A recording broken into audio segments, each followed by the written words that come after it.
तो भक्त प्रल्हाद आहे. आणि या भक्त प्रल्हादाचं ज्याने तारण केलं किंवा ज्याने तारलं ते प्रत्यक्ष नरसिंह, भगवान नरसिंह म्हणजे कोण तर हे नाम आहे. आणि सुंदर असं जगद्गुरु श्रींच्या मुखातून आपण हे वर्णन ऐकलं. आणि नाम किती श्रेष्ठ आहे. या कलियुगामध्ये सुद्धा जर आपल्याला करायचं असेल, हा भवसागर पार करायचा असेल तर जगद्गुरु श्रींनी सांगितलं आता तरी पांडुरंग मुखी म्हणले की पांडुरंगाचं नाम घे, ते रामाचं नाम घे.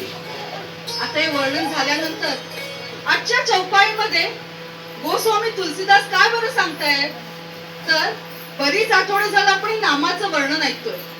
आता नामाचं वर्णन झाल्यानंतर गोस्वामी तुलसीदास माझे प्रभू रामचंद्र किती श्रेष्ठ आहेत ह्याचं वर्णन करायला सुरुवात करतात.